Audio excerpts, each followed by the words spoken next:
It's September of 2025, we're going to get into 2026, and I noticed someone who was still looping on one of these. This is the Boss RC30. It was brought out a while ago, and I instantly wanted to have a conversation about this because even though it's got these big pedals, and that's about it, then if you've got one of these, you need to start thinking about upgrading. And what I'm talking about is one of these. This is the Boss RC500. Even though it's got a different name, it's got quite a lot going on for it. And I'm going to show you the top reasons why you want to go from this to one of these. And I've also got an alternative option for you at the end, so stick around for that.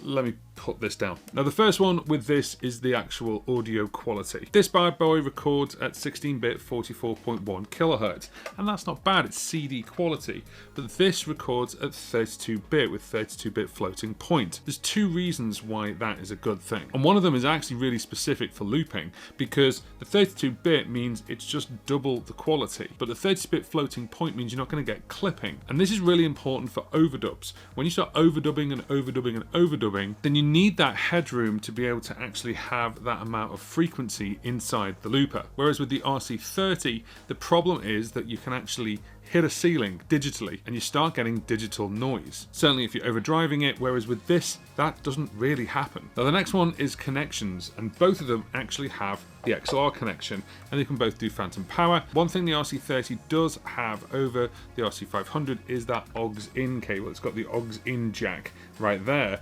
So that is one advantage. Apart from that, you've actually got, if I put them on top of each other, very similar setup. Both could do phantom power. You've got a phantom power switch on the bottom of the RC30 right here, and the phantom power switch on the 500 is built inside. It's in the menu. And regarding USB, you've got USB-B on the 30 and micro USB on the 500, both for transferring loops using the RC Tone Studio or for transferring audio for backing tracks. Let's talk about one thing the 500 does have that the 30 just simply doesn't, and that's MIDI. MIDI is actually built in through TRS, and that means you can control a couple of different things. One, you can add a MIDI pedal on to increase the functionality, and you've got 8 assigns in the 500. You just simply don't have that on the RC30. The second is you can actually control the BPM. Either the RC500 can control the BPM and be the main to send that out to a drum machine, for example, or you can have it the other way around, where the drum machine sends the information to the 500 and it follows it along. This just expands the functionality of the 500 massively for your performances, for your looping, for your timing, and for physical pedals. Things like the Morningstar pedals or an M-Wave pedal, you can just basically plug it in by MIDI now. If you wanted to expand that even more, you could make that wireless MIDI with things like a WIDI jack. Now when it comes to audio, you've got 3 hours on the RC30 and you've got 13 hours on the RC500. It's a whopping 10 hours more. However, one thing you can do on the RC30 is you can record continuously for those 3 hours. You can fill it basically on one loop. So if you wanted to record your entire performance, not use it like a looper, but use it like a recording device, you could do that. You could then press play and it'll just carry on looping those 3 hours. I don't think many people do that, so to take that decision, Boss gave you 13 hours. However, you can only record a maximum of 1.5 hours per loop. If I wanted to though, I could still easily record a 45-minute set list onto this as a backing track if I really wanted to, or as a gig recorder, you could do that as well. Now on the RC30, I want to talk about this one right here, the foot switch input. On the foot switch input, it literally says track or loop effects, and then you've got mem up or mem down, and that's it. With an FS6 or an FS7 pedal, you can plug that into either, but the RC30 will dictate what these two buttons do. It's just limited to those things. You've either got track or loop effects, and we'll get into the buttons in a minute, but the RC500 has got this one, which is called Control 1-2 Expression.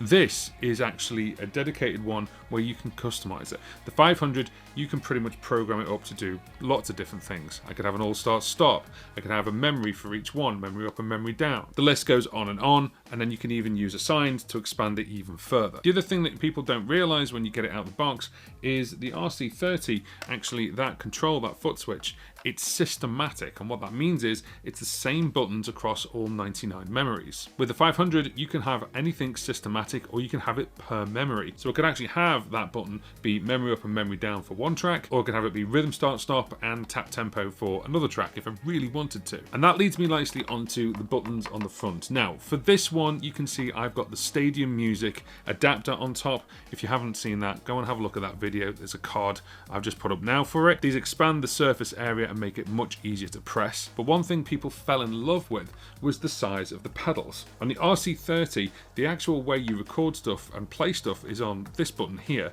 But then if you want to stop stuff or change the track, it's this one. And I did it years ago where I went to change the track and stop the loop. So they came out with this. So that is record and play. That is your dedicated stop and clear. And then you've got track select to move across the two tracks. And that is an improvement on this one already.